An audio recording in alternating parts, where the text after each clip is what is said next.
This documentary is the result of extensive research looking at the life and mind of Theodore Robert Bundy to try and understand what drives an outwardly normal man to commit some of the most heinous acts ever recorded on innocent young girls who had their whole lives ahead of them. Some of the names have been changed to protect those who do not wish to be associated with what Bundy did. Some of the grotesque acts he performed on his victims have also been toned down. But the accounts are true, and the events surrounding the murders are as accurate as possible. But in truth, ultimately, there is only one person who knows what really happened, and thankfully, he is no longer with us.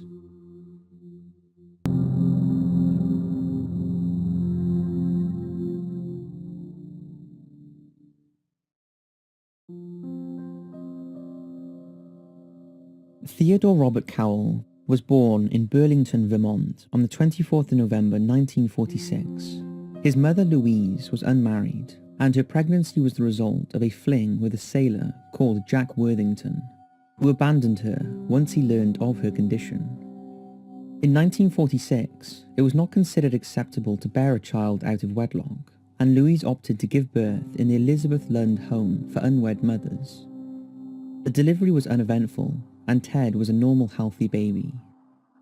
Soon after birth, Louise returned to her family in Philadelphia, who, despite the stigma at the time, welcomed her and her baby back into their home. However, it's thought that for a period of time during his childhood, Ted believed his grandparents were his mother and father, and his mother was his sister. It was also thought that although Ted spoke fondly of his grandfather, it was rumoured that there was a far darker side to him, a side that the vulnerable young Ted was exposed to from an early age. His grandfather had a violent temper that often culminated in physical violence, and was known to be abusive to animals.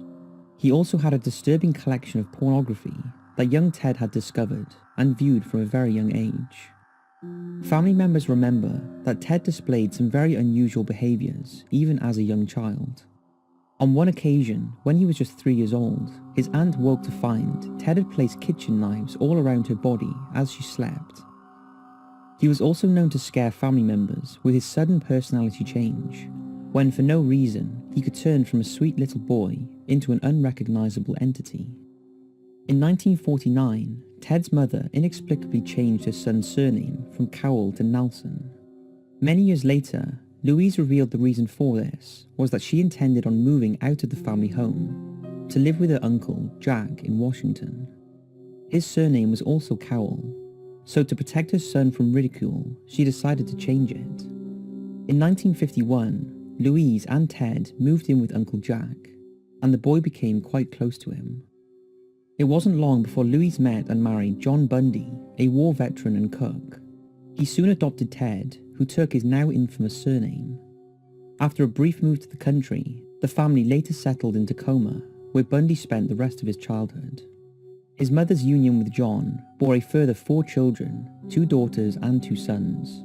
Ted had a good relationship with all of his siblings, but was closest to his youngest brother Richard and his mother. His relationship with his stepfather was fractious, and the more intelligent Ed often clashed with him, sometimes resulting in physical violence. This friction intensified when Ted learned the truth about his illegitimate birth, when he stumbled upon his birth certificate that stated his father was unknown. This discovery implanted a bitterness and resentment in Ted's mind that remained with him for the rest of his life. Ted's years in school were fairly uneventful, although from a very young age he had an unhealthy interest in sex. As he progressed to high school, he became somewhat of a loner who had just a couple of friends.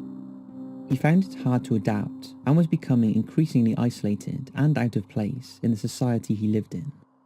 However, despite being socially withdrawn with a few friends, he was never short of female admirers.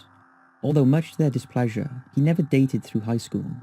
As he entered adulthood, he became more and more attracted to the opposite sex. He was good-looking, charming, and intelligent, but this outer shell was hiding an increasingly tortured mind, and Bundy saw himself as a loser and an outsider.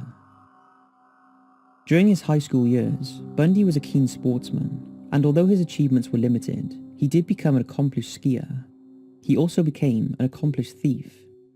And as money was tight in the family, he would regularly steal things he needed, in particular his skiing equipment. In 1965, Bundy graduated from high school and enrolled at the University of Puget Sound in Tacoma, although he became bored and lonely, and the following year enrolled at the University of Washington in Seattle. It was here that he met the girl of his dreams. Her name was Stephanie Brooks. Stephanie was slightly older than Bundy and of a much higher social standing than him. But despite this, they became an item. Bundy was infatuated with Stephanie and was desperate to impress her, but inwardly he felt he was not worthy of her, although he had this remarkable ability to hide his inner turmoil. Stephanie finally ended the relationship in 1968, and this is when Bundy's already fractured mind began to unravel. He decided to leave Seattle and university, telling family members the memories were too painful and he needed to get away. Bundy left Washington State in the winter of 1968 and headed to San Francisco, before flying to Denver to ski, and then Philadelphia to visit family. He later returned to Seattle to try and piece his life back together. But by now, the breakup had taken an irretrievable toll, and Bundy's mask of charm and respectability was hiding a very disturbed character.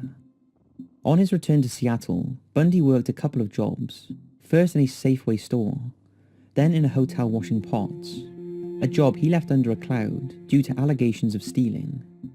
Then, after a chance meeting with an old friend, he started working for Art Felcher, a city councilman who was campaigning to be nominated for the Republican lieutenant governor. He worked hard and was liked by everyone. However, similar to other stages in his life, he found it difficult to form any real friendships. When Fletcher lost his bid to be lieutenant governor, it was a crashing blow to Bundy, who had aspirations of becoming more involved in political life. By now, Bundy's inner monster was beginning to surface, and he had become a prolific peeping Tom, creeping around at night, spying on unsuspecting women. He also had an extreme obsession with violent pornography. With his political ambitions hampered, Bundy decided to return to education, and in January 1969, he enrolled at Temple University in Philadelphia. By now, the dark thoughts in his mind were out of control, and he was getting increasingly drawn to act out his desire to abduct and rape a woman. It's uncertain whether he did murder any women in Philadelphia, although many believe it's likely he did. Bundy did not settle in Philadelphia, and after just a few months returned to Washington State and rented a small apartment in Seattle from Ernest and Frida Rogers, who, like everyone else who met him, viewed Ted as a model tenant, polite, helpful, and never rowdy. Bundy settled in Seattle and worked at a sawmill, and then as a messenger. In the autumn of 1969, he met a woman who was to remain in his life for the next 6 years. Her name was Liz Clover, and although Bundy craved a normal relationship, and Liz became very important to him, throughout their time together, he secretly dated many other women. Initially, Liz rejected the intoxicated Bundy's advances, but after seeing him with another woman, she gave in to his good looks, dapper dress, and charm, and the two hit it off immediately. Although some of what Bundy told her about his life was a lie, as by this time, Bundy had become a compulsive liar. Liz was intrigued by Bundy and his unusual accent, said to be much closer to an Englishman than an American. Liz had a younger daughter from a previous marriage, and Bundy soon embraced his new family and thought he had found the normalness he craved. However, something stronger was still festering in his psychopathic mind, and despite this newfound connection, these heinous thoughts were still very much alive. Over the next few months, Ted and Liz's relationship grew, and they were both introduced to their respective families, who were pleased with the union. And although not officially living together, Ted spent most of his time at Liz's apartment.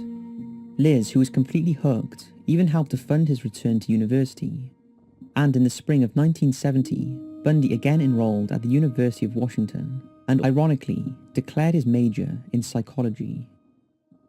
He also started working as a delivery driver for medical supplies, some of which he would steal and use in a grotesque way on his murder victims.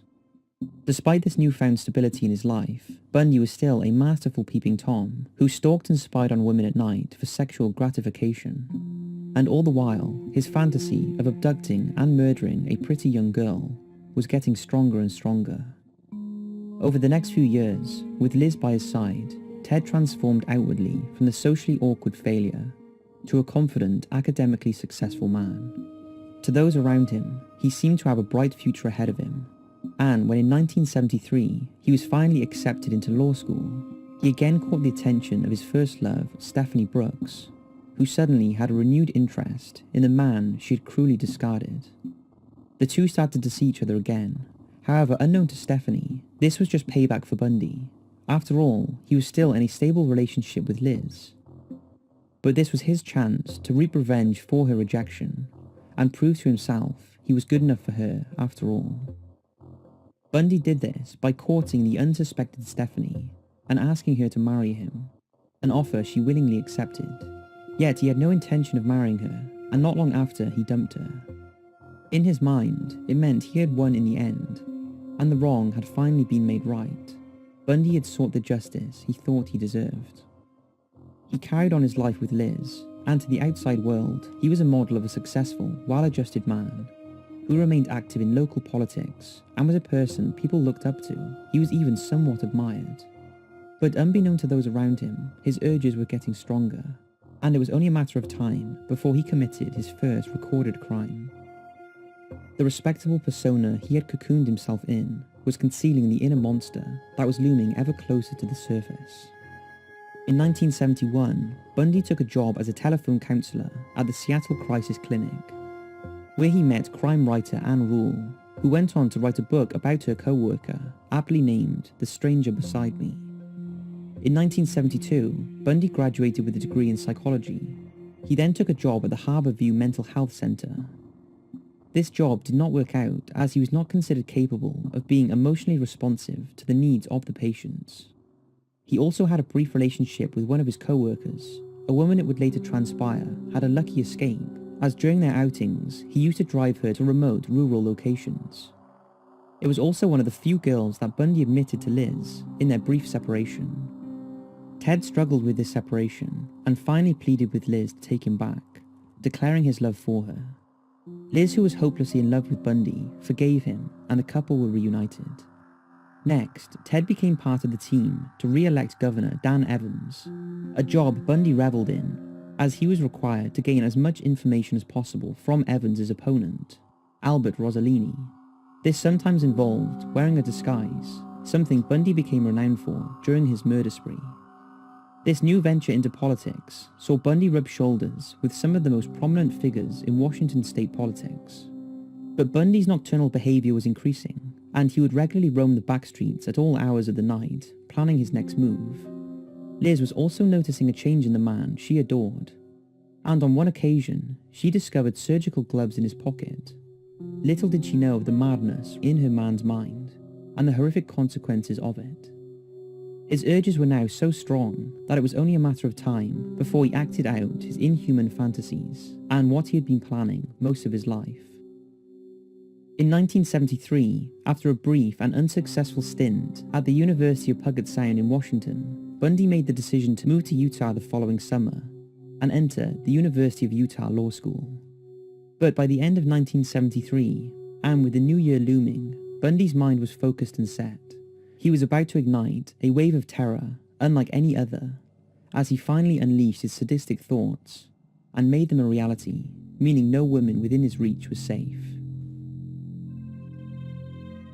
In January 1974, during one of his night stalks, Bundy entered the apartment of 18-year-old University of Washington student Karen Sparks. He bludgeoned the sleeping woman using a metal rod from under her bed frame. He then carried out a horrific sexual assault on the unconscious Karen, causing appalling internal injuries. Remarkably, she survived, despite being unconscious for several days, but she was left with permanent disabilities. To spare her life was not Bundy's intention, and he would make sure that next time he was more thorough. This attack is thought to have been the trigger for the heinous events that followed, and kick-started the raging sadistic fantasies that had been festering in Bundy's mind for most of his life. On the 31st of January 1974, 21-year-old student Linda Ann Healy was out enjoying a drink with friends. at a local nightclub popular with students. At around 9:20 p.m, she walked home with friends to the house she shared with 4 others in the University District of 5517 12th Street. There she settled in with her housemates and watched TV, then phoned her boyfriend before retiring to her bedroom in the basement. The house was a hub of activity, and as some of the residents had mislaid their keys, it wasn't uncommon for the front door to be left open into the early hours, something that wouldn't have gone unnoticed to a peeping Tom like Bundy. Nobody in the house heard a thing that night. They were not alerted to anything being wrong until Linda's alarm clock went off the next morning, and her employers called to ask why she hadn't turned up for work. After checking her room, her bed was uncharacteristically neatly made, but there was no sign of Linda. It wasn't until the evening that Linda's concerned parents alerted the police, who initially were not concerned, thinking it was just another unpredictable student who had made a spontaneous decision to visit someone without informing anyone. It wasn't until much later that night that they even searched her room after one of her roommates received 3 silent phone calls. After pulling back the covers of her bed, bloodstains were found and some clothes were missing. It was becoming apparent that someone had entered the house through the unlocked front door, attacked Linda, rendering her unconscious before hanging up her nightgown and gathering up a change of clothes before carrying her out into the night to an unknown location. From this point, no women within the area were safe. However, sadly for some, they were unaware of this, and that was the case for Bundy's next victim. Her name was Donna Gail Manson, a 19-year-old student from the Evergreen State College in Olympia. Donna had little interest in her studies and was an unpredictable, unreliable student who liked to party and often did not attend class. Her fondness of alcohol and marijuana would often make her vulnerable, and she was known to hitchhike and stay out all night. On the evening of March the 12th, 1974, Donna left her dormitory at around 7 p.m. with the intention of attending a jazz concert held on campus. Sadly, she never made it. Donna vanished before reaching the campus, snatched by Bundy as she made her way to the gig. For her friends, her no-show and disappearance were typical of Donna, and she wasn't reported missing until 7 days later. Just over a month later, a young lady called Kathleen Cara D'Alivo had an unnerving encounter with a stranger in the car park at the Central State Washington College, where she was a student. It was around 10 p.m, and Kathleen had just left the library and started walking to her car when she heard the sound of something being dropped on the pavement. She turned around to see Bundy trying to pick up books. He had his arm in a sling and was dressed as a student might. Kathleen helped the man, who seemed to be struggling, and carried his books to his car, an old brown Volkswagen Beetle. Kathleen became nervous and realized that she may be in danger, and after reaching the car, she made a hasty retreat. She had a very lucky escape. But it seems that Bundy was frustrated that his intended victim had escaped, and so went in search of another. That unfortunate girl was 18-year-old fellow student Suzanne Elaine Rancourt, who disappeared on her way back from her dorm on the same night in the same area that Kathleen had encountered Bundy. It transpired later that another girl had a similar encounter with a stranger wearing a sling and dropping books. Although it's unclear if it was the same night, it was the same area and most definitely the same person. By now, unlike with the disappearance of Donna, the local press and police department was starting to take notice, and although at this stage it was considered a case of missing persons, a pattern was emerging. Bundy seemed to be picking off victims of similar appearance, young with long hair parted in the middle, and much later it was realized they all bore a resemblance to his first love, Stephanie. Now that Bundy's inner beast had been unleashed, the facade of normality that he had always displayed to the outside world was also melting away. People started to notice a change in his personality. His long partner Liz also noted his behavior towards her was getting more and more perverse, and as she wanted no part of it, he became moody and preoccupied. She became convinced that he had met another woman. Little did she know that his mind was now consumed with murder. And on one occasion, the increasingly deranged Bundy, without warning, pushed Liz out of the raft they were travelling in, into the freezing water of the Yakamini. This was the day Liz saw a different side to the man she had loved and stood by all these years, and for the first time, she witnessed the murderer within Bundy that he had been hiding from her. It was the beginning of the end for their relationship. Bundy was becoming more and more elusive, and as the physical exertion of his murders started to take its toll, he also started skipping work and missing appointments. With the growing media attention the missing women were receiving in Washington state, Bundy, who was an avid reader of anything that concerned his victims, decided it was time to travel further afield for his next victim. He chose Oregon. 21-year-old Oregon State University student Roberta Parks had a troubling few days. She had received news that her father had had a heart attack, and she was having serious thoughts about what future she had with her long-term boyfriend.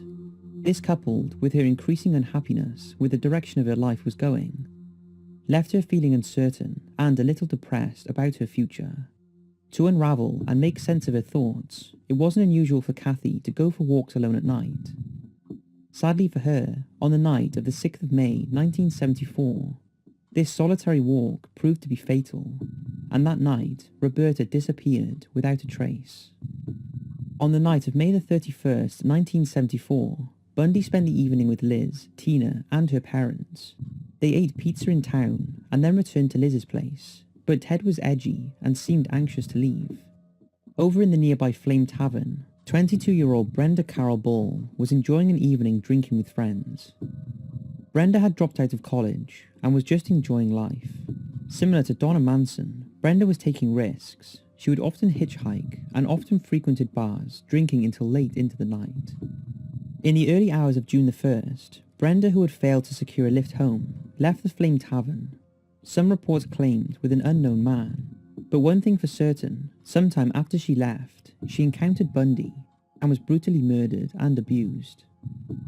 However, due to the drifting nature of her lifestyle, she was not reported missing until June the 17th, by which time Bundy had struck again.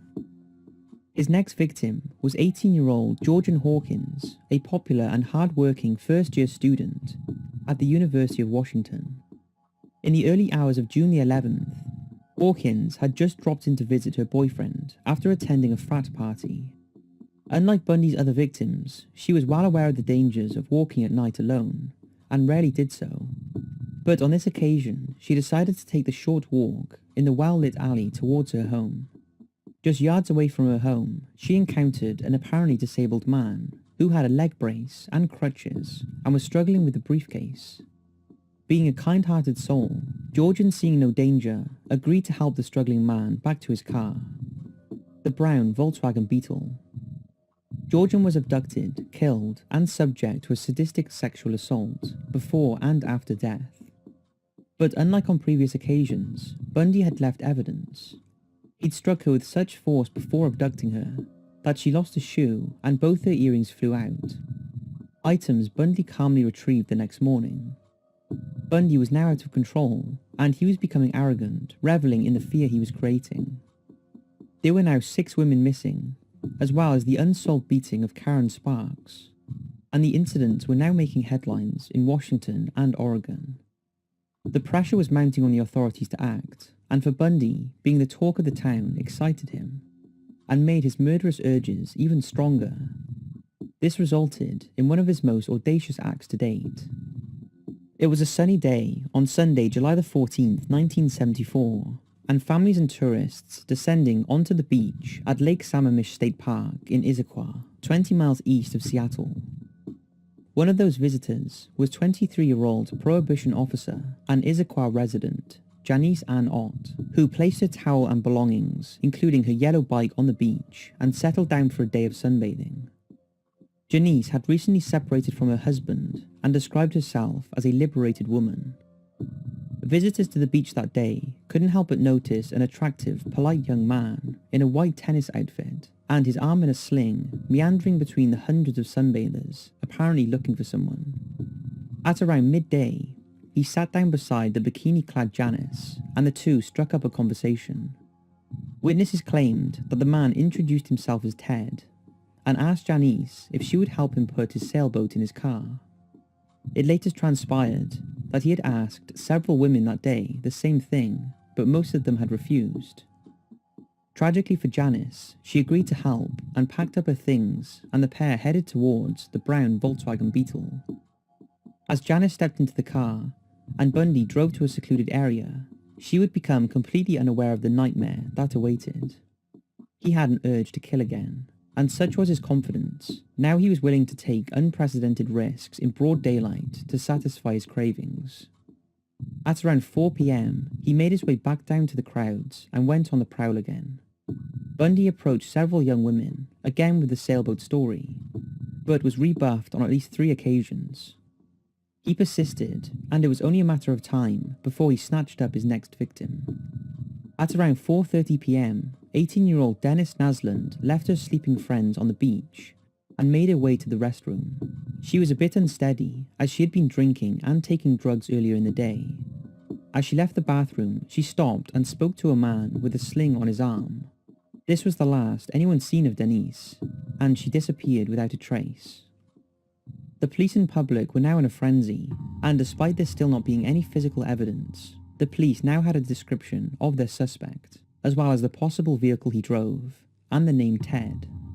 Despite this breakthrough, and many of Bundy's associates actually putting his name forward, he evaded capture for a further 15 months, in which time he moved freely from state to state, killing at will. Just a few weeks after the Lake Sammamish abductions, at the beginning of September 1974, Bundy moved to Salt Lake City to start at the University of Utah Law School. Liz did not move with him, she stayed in Seattle with Tina, and as was the pattern throughout their relationship, Ted dated at least a dozen other women, while still maintaining contact with Liz. Before he left to Seattle, he had also dated Carol Ann Boone, a lady he met while working at the Washington State Department of Emergency Services, and as well as Liz, Boone became an important part of his life. Bundy would take his next victim on the drive to his new home in Utah, whilst driving on 84 going east through Idaho. He stopped and made a brief phone call to Liz shortly after he continued his journey, and around 30 minutes later, just outside the city of Boise, Bundy spotted a hitchhiker. He pulled over in his brown Volkswagen and offered the young girl a lift. Without hesitation, she accepted the lift from the smiling good-looking stranger, completely oblivious to the fact this would be the last ride of her life. As they drove and chatted for around 3 hours, Bundy would pull off the highway and bludgeon the girl with a crowbar he kept under his seat, and while she was still alive, drag her unconscious body to the side of his car, where he carried out the most heinous sexual assault, strangling the girl during the act. He would then stay with the corpse and again defile her body. He then threw her body and her clothes in the river and burnt her ID. This poor young lady was never identified, and her remains were never recovered. After the killing, Bundy proceeded calmly on his way. He finally arrived in Salt Lake City in the early hours of September 3rd, 1974. His intentions was to replicate in Utah what he had started in Washington State. But the net was closing in, and just 5 days after Bundy arrived in Utah, 2 of his victims' bodies were found, those of Denise Naslund and Janice Ott, along with a third set of unidentified human bones. Their remains were discovered by a hunter in a secluded area less than 10 miles from Sammamish State Park. The discoveries confirmed the worst fears of the police and the community. The missing girls were now murder victims, and there was a serial madman living amongst them. The man in charge of solving these heinous crimes was Detective Robert Capel. After settling into his new home in Salt Lake City, Bundy became a hit with his new neighbours, although he didn't settle into universities quite as well, and was sporadic in his attendance. He later confessed he found the classes completely incomprehensible and a great disappointment. Between the 20th of September and the 8th of November 1974, Bundy would abduct and murder at least 4 women. He was now far away from the frenzied investigation in Washington State and was free to fulfill the most desirable thing in his life, the need to commit murder. The first known murder during this period was on October the 2nd, when Bundy abducted 16-year-old Nancy Wilcox from a suburb in Salt Lake City. He dragged her into a wooded area where he assaulted and strangled her, before burying her 200 miles away somewhere near Capitol Reef National Park, although her remains have never been found. His next victim was 17-year-old Melissa Smith, who disappeared on October the 18th after leaving a pizza parlor. Melissa was the daughter of a local police chief, and her body was found 9 days after her abduction in a mountainous area close to where she had been last seen. Less than 2 weeks later, 17-year-old Lehigh Emmy also went missing, and her body was found 9 miles away in American Fork Canyon. Both women had been beaten and subject to vile rapes before being strangled with nylon stockings. However, unlike some of his other victims, it was thought likely Bundy kept these two alive, most likely unconscious, and used their lifeless bodies as playthings for his own sexual gratification, possibly taking them back to his apartment until he finally finished them off and dumped their bodies. Bundy seemed to be pushing the boundaries even further in his relentless pursuit of his euphoria, and it was thought that both Lehigh and Melissa had been washed and had makeup and nail polish applied to them by Bundy, either pre or post-mortem. The final known victim during this 6-week killing spree was 17-year-old Deborah Kent, a student at Vermont High School in Bountiful. However, before Deborah met her horrific end, Bundy had unsuccessfully tried to abduct another girl, 18-year-old telephone operator Carol Daronge.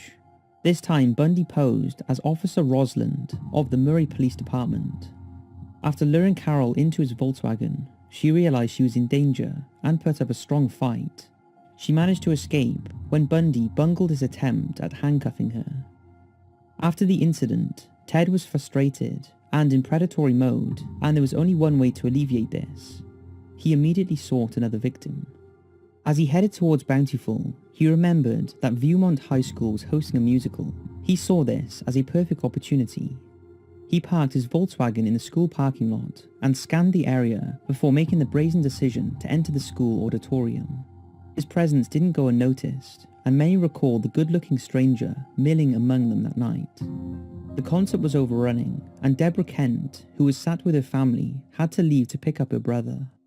As soon as Bundy spotted her, he made his move. As she walked to her car, he pounced and by unknown means rendered Deborah unconscious, before carrying her to his car. Then, in order to divert suspicion from himself, he returned to the auditorium. In the audience that night was Susan Curtis, who would also become one of Bundy's victims. As the Kent family filtered out of the performance that night, they could not have realized that their lives would never be the same again, and that their precious daughter was now far away, bundled into Bundy's Volkswagen, with untold horror awaiting her. Deborah's body was never recovered. Outside the auditorium, investigators found a key that unlocked the handcuffs removed from Carol Daronche's wrists. Back in Seattle, Bundy's girlfriend Liz read an article about the young women that were disappearing in the towns surrounding Salt Lake City. When details of the Samish Lake murders were released, Liz contacted King County Police and relayed her suspicions about the man she loved.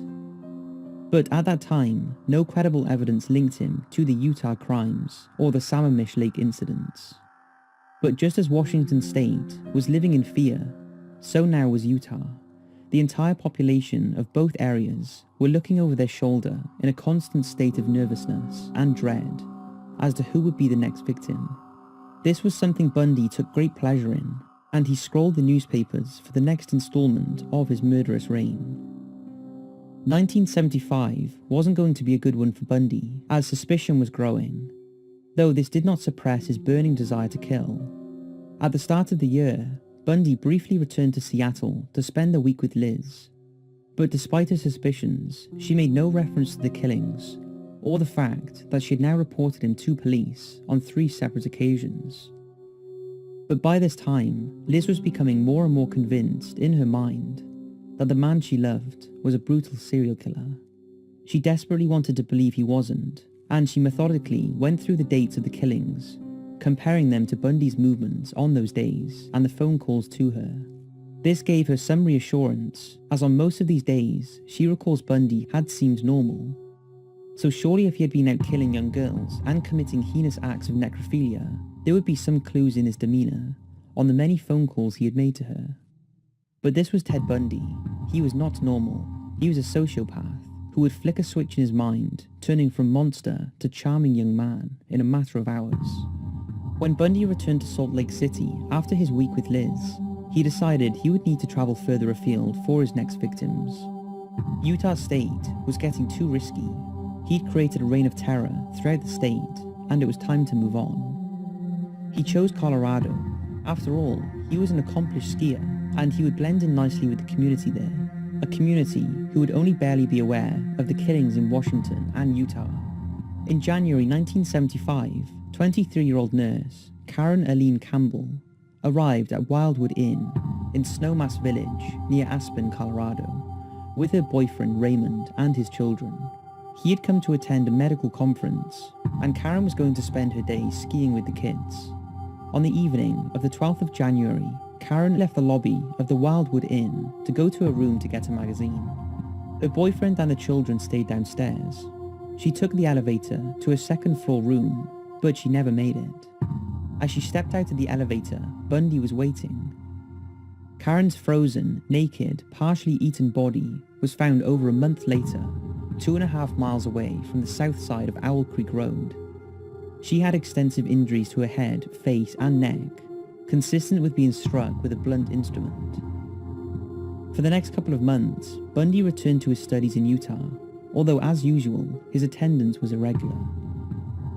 For the police, an important discovery was made when on March 1st, 1975, 2 forestry students stumbled upon a macabre scene on the slopes of Taylor Mountain. After police did an extensive search of the area, the full horror of Bundy's crimes emerged.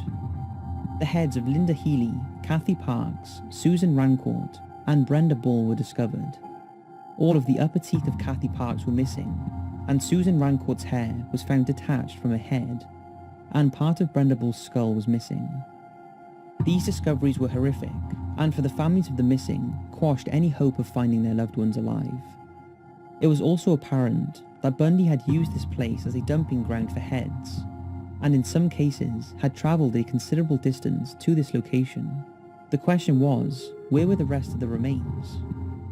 Only Bundy knew that, and he was not in any hurry to reveal it. After all, in his mind, he still had work to do. On March the 14th, Bundy left his apartment in Utah and again headed to Colorado. The long scenic drive ahead gave him time to think and plan his next move, as his homicidal cravings grew stronger. The calendar had ticked over to the 15th when Bundy arrived in his Volkswagen at the small village of Vail in Colorado.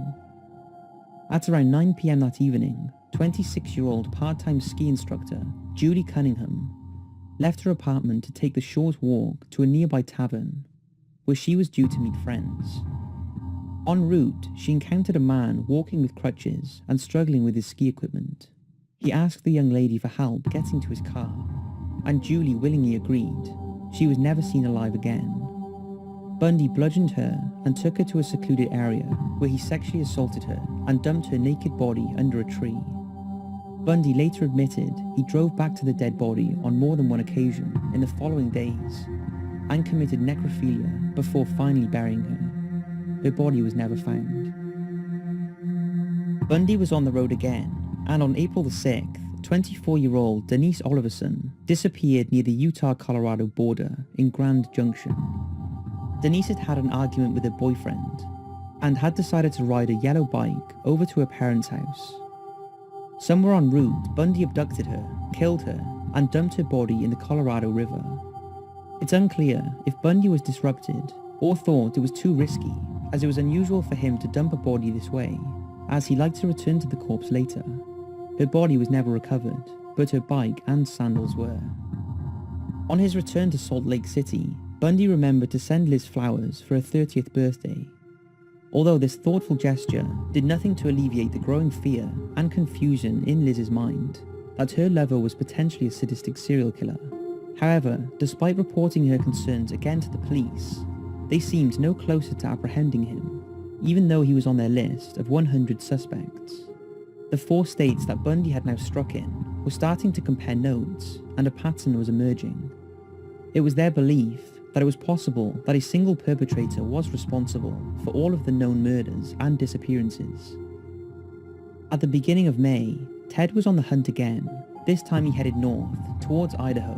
By his standards, quite a short run of around 160 miles.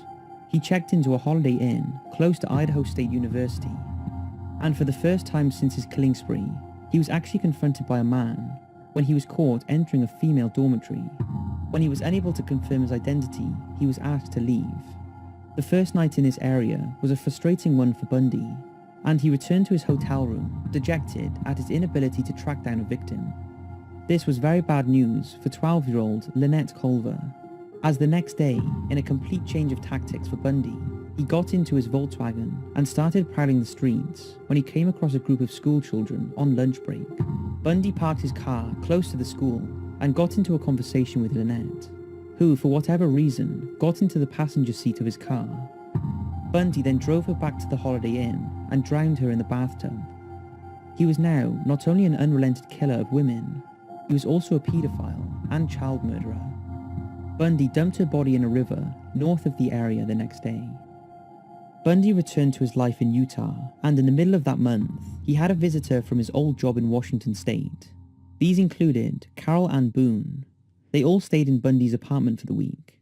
A few weeks after they left, Bundy made a surprise visit to Liz, who was as usual delighted to see him. It's thought they even discussed marriage, even though Liz still had deep-seated fears that he was involved in the killings.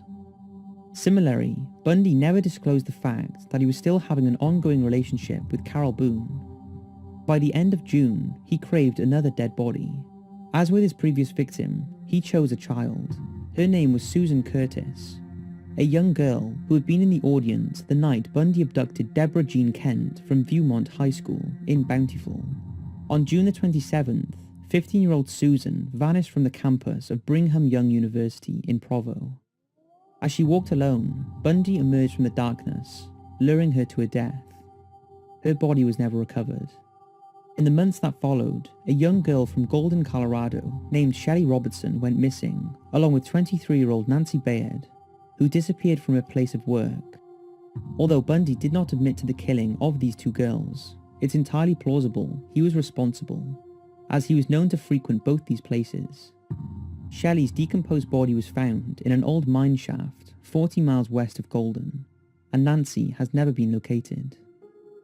Meanwhile, back in Washington State, investigators were analysing the many leads that they had compiled, and out of the thousands of names put forward, one that was consistently matching was Theodore Robert Bundy.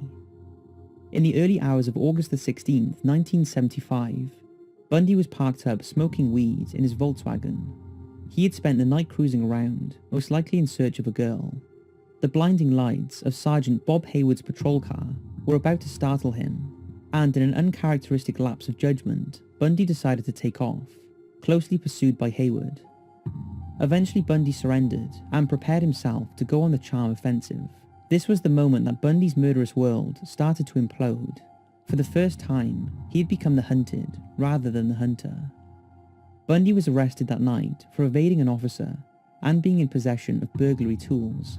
Handcuffs were also found in the boot, which were in fact part of his murderous toolkit, containing a ski mask, pantyhose, a crowbar, handcuffs, bags, rope, an ice pick, and other items. After being booked, Bundy was released on his own recognizance. His murder bag was seized and kept as evidence. This was to be the beginning of the end. By now, Bundy had risen to the top of the suspect list, and as the various states started talking, all of the dots were starting to join up. On August the 21st, 1975, Bundy was arrested at his home in Utah and taken to the police station. He was questioned at length about the contents of the bag, but even the officer found it hard to believe that the nice guy presented to them could possibly be anything other than just that. But his demeanour was about to change, and the ever-confident Bundy was about to make mistakes in his recollection of events, and his lifetime of lies were about to unravel. Officers searched his home and found a guide to Colorado ski resorts and a brochure advertising the Viewmont High School play in Bountiful, but nothing sufficiently incriminating to hold him any longer, and after photographing his car, he was again released. But all the pieces were now coming together as officers from the 3 states where Bundy had committed crimes compared notes. Bob in Seattle, Mike Fisher in Aspen, and Jerry Thompson in Salt Lake City And now, what was once 3 separate investigations was one. Crucial pieces of evidence were going to seal the deal, and it would come from one that got away, Carol DeRonch. After she was shown photos of the Volkswagen Beetle and a mugshot of Bundy, Carol thought it was the man posing as Officer Rosalind on that terrifying day back in 1974. More importantly, she also agreed to attend a lineup. Shortly after his release, Bundy sold his Volkswagen Beetle to a teenager, but the vehicle was impounded by the police, dismantled and searched, and despite Bundy being obsessive about cleaning the car, they were able to retrieve hair matching samples obtained from Karen Campbell, Melissa Smith and Carol DeRonch. On October 2nd, 1975, Bundy was put in a lineup and was immediately identified by DeRonch as the man who tried to abduct her. He was also picked out by witnesses from Bountiful, who recognized him as the unknown stranger lurking around the Vermont School auditorium on the night Deborah Kent disappeared. Despite there being insufficient evidence to link him to Deborah's murder at the time, there was more than enough to charge him for the attempted abduction of DeRonch. Bundy was arrested and charged, but freed on $15,000 bail paid by his parents. Whilst on bail, Bundy was under heavy surveillance, and he returned to Seattle, where a lot of his old friends and colleagues believed in his innocence. He also set about wooing Liz back, and it succeeded, because although in the past she had spoken extensively to the police in December of that year, it was reported that she would no longer be cooperating with the authorities. Bundy had won her, and she now believed he was innocent. For the next few months, until his trial in February 1976, Bundy played cat and mouse with the authorities as they tried to keep tabs on him. They were convinced he was their murderer, but there was insufficient evidence at the moment to pin any of it on him. At his trial, he was found guilty of the kidnap and assault of DeRonch. The courtroom was packed with not only many of Bundy's supporters, but also members of the families whose daughters had been horrifically murdered. Proof that despite not being tried or even arrested for their murders, there was little doubt they thought he was responsible. In June 1976, he was sentenced to serve a minimum of 1 to a maximum of 15 years in Utah State Prison. Bundy protested his innocence, and for the first time, he was finally off the streets and locked away. And all the while, Keppel, Fisher and Thompson were tirelessly working with dogged determination to find enough evidence to build a case against Bundy and prove once and for all he was a killer. In October 1976, Colorado authorities charged Bundy with Carolyn Campbell's murder, and in the early hours of a freezing morning on the 28th of January 1977, Bundy was cuffed and shackled, then bundled into an unmarked police car to make the final journey from Utah to Colorado to stand trial. Ironically, it was a journey he knew well. It was his hunting ground, but this time he was getting a taste of his own medicine. As soon as Bundy arrived at the old, slightly run-down jail at Pitkin County Courthouse, he again started to turn on the charm, and even the jailers found it hard to believe he was capable of what he was being accused of. The ever-arrogant Bundy also opted to assist in his own defense, an action that Bundy would have been well aware of would give him access to the law library and other special privileges. He was later moved from Pitkin to Glenwood Spring Jail 40 miles away, meaning he had to be transported for his hearings. The ever-cunning Bundy now only had one thing on his mind: how he could use this to his advantage and plan his escape. That moment came in June 1977, when Bundy asked to visit the courthouse law library to research his case. He opened a window and jumped from the second floor, spraining his right ankle as he landed, but he was once again free. It didn't last long, as just 6 days later, he was pulled over in a car he had stolen and was recaptured. Having a taste of freedom, Bundy was now intent on making another escape bid. And after meticulous planning and help from inmates and visitors, in particular Carol Ann Boone, he acquired a hacksaw and $500. After losing £35, he cut a hole in the ceiling of his cell and wriggled through the crawl space. On the night of the 30th of December 1977, he again successfully escaped. It was not noticed until 17 hours later, by which time he had made it to Chicago. In a shocking twist, the madman was at large again, and he had one thing on his mind. Despite admitting later that his initial intention was to get a job and dissolve undetected into society, the urge to kill was too strong, and after making his way to Florida, less than a week later, on January the 15th, 1978, Bundy went on a rampage. He entered Florida State University's Chi Omega sorority house through a rear door with a faulty lock. He then proceeded to bludgeon 21-year-old Margaret Bowman before choking her with a nylon stocking. He then entered the bedroom of 20-year-old Lisa Levy and beat her unconscious, then sexually assaulted her. In an adjoining bedroom, he attacked Kathy Kleiner, breaking her jaw, then moved on to Karen Chandler. These frenzied attacks took place in the space of just 15 minutes. After leaving the house, Bundy broke into an apartment 8 blocks away and attacked student Cheryl Thomas, causing extensive head injuries. She was left with permanent deafness. On her bed, police found bodily fluids and a pantyhose mask containing 2 hairs matched to Bundy's. By now, Bundy, who was going by the name Chris Hagen, was living on stolen credit cards and living at boarding houses near the Florida State University. He was also on the FBI list of the 10 most wanted people. Just a few weeks later, Bundy stole a van and drove 100 miles to Jacksonville, where he approached 14-year-old Leslie Parmenter in a parking lot. She had a lucky escape, as Bundy retreated when Leslie's older brother arrived. But this left Bundy frustrated, and that afternoon, he drove 60 miles to Lake City, where he stayed the night. The next morning, 12-year-old Kimberly Leach disappeared from her school. 7 weeks later, after an extensive search, her partially mummified remains were found in a pig shed 35 miles away. Just a few days later, Bundy, aware that the police were on his tail, stole a car and headed west across the Florida Panhandle. 3 days later, at around 1 a.m., he was stopped by a police officer, David Lee. After a struggle, Bundy was finally apprehended. In his stolen vehicle were 3 sets of IDs belonging to female FSU students and 21 stolen credit cards. At the time, Lee was unaware that he had captured one of the most wanted fugitives in America.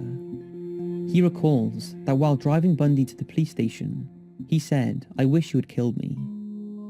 Bundy knew it was over for him, and although he kept the pretense of false identity, it was only a matter of time before he was unmasked. But the ever-manipulator would only reveal his true identity on his terms, and that included negotiating the use of a telephone for a 2-hour period. He used part of that time to call Liz, and he warned her when the news broke it was going to be big. In the subsequent calls to Liz, he also explained his actions as a sickness he couldn't control.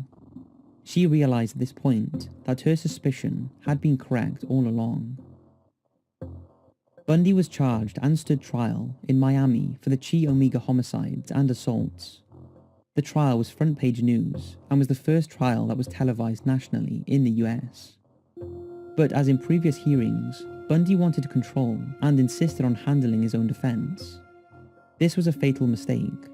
After all, he was in Florida now, and he was facing a death sentence. In a bizarre move, Bundy rejected a plea bargain that would have him plead guilty in return for a 75-year prison sentence. Instead, he chose to go on trial. However, the evidence was overwhelming, and the jury deliberated for less than 7 hours before convicting him on July the 24th, 1979, of the murders of Margaret Bowman and Lisa Levy. All 3 counts of attempted first-degree murder of Kathy Klein, Karen Chandler, and Cheryl Thomas, as well as 2 counts of burglary. Trial judge Edward Cowart imposed death sentences for the murder convictions. But Bundy, despite knowing he had murdered at least 36 innocent women, refused to show any remorse or acknowledge his guilt, telling Judge Cowart, "I find it somewhat absurd to ask for mercy for something I did not do. So I will be tortured for, and suffer for, and receive the pain for the act, but I will not share the burden of guilt." Judge Cowart then proceeded to sentence Bundy to death by electric chair. Bundy would now fight for his life, just like his poor terrified victims. But ultimately, despite years of appeals, the outcome was inevitable. In 1980, a second trial took place in Orlando for the abduction and murder of Kimberly Leach. Bundy was again found guilty. On February the 9th, 1980, during the penalty phase of his trial, Bundy took advantage of an obscure Florida law, stating that a marriage declaration made in court in the presence of a judge constituted a legal marriage. Using this law, Bundy asked Carol Ann Boone to marry him. She was in the court testifying on his behalf. She readily accepted, and Bundy declared to the court that they were legally married. The next day, Bundy was sentenced to death by electrocution for the third time. As the sentence was announced, he reportedly stood and shouted, "Tell the jury they were wrong." In 1982, Boone gave birth to a daughter and named Bundy as the father. In the aftermath of his convictions, Bundy underwent multiple psychiatric examinations in an attempt to understand what makes a man commit such vile acts. But even the experts had a tough time trying to unravel the complex mind of Ted Bundy. He would often blame others for his actions, including his abusive grandfather, the fact that his true parentage was kept from him, and even the police, who he claims planted evidence. He also blamed the media, TV, alcohol, pornography, and even his victims. In fact, he blamed everything and everybody except himself. The conclusions about Bundy's mental condition varied, with some believing he was bipolar, others antisocial personality disorder, but there is no doubt he was a psychopath. As with his victims, he was able to manipulate even the experts, and he never showed an ounce of remorse for what he had done. On July 2nd, 1986, Bundy is 15 minutes from being executed.